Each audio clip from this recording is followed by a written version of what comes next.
रात की शिफ्ट कुछ ही रातों में मुझे नाइट शिफ्ट की आदत हो गई थी।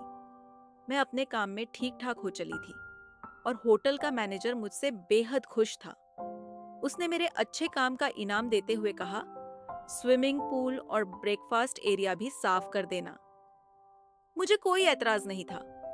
रात काटने के लिए काम ही अच्छा था। मैनेजर यह बताना भूल गया कि पूल एरिया में रोशनी बेहद कम थी। चारों कोनों में सिर्फ 40 वॉट के छोटे बल्ब थे, जिनसे न के बराबर उजाला होता था। जहां उनकी रोशनी खत्म होती, वहां से गहरा अंधेरा शुरू हो जाता।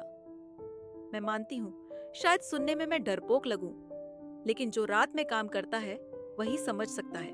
अंधेरे में दिमाग अजीब तरह से काम करने लगता है। जब मैं पूल साफ कर रही थी और सूखे पत्ते उठा रही थी, तभी अचानक मैंने पानी में एक काली कांपती परछाई देखी। वह मेरे ठीक पीछे थी।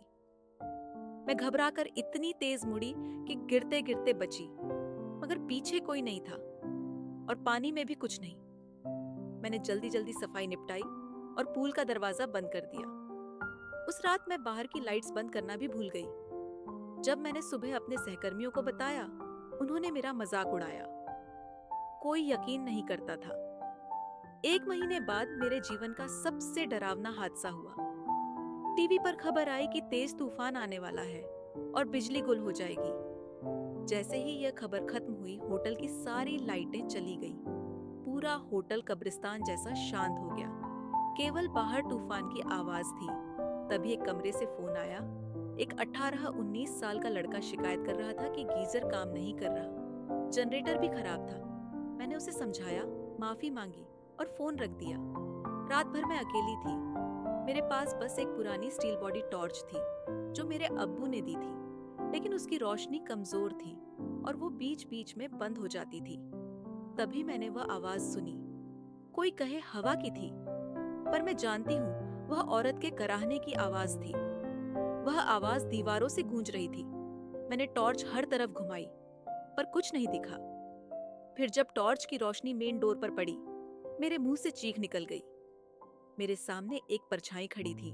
उसका चेहरा जैसे मरोड़ा गया हो, आंखों की जगह 2 काले गड्ढे, सूखा चेहरा और उससे आती सड़ांध की बदबू।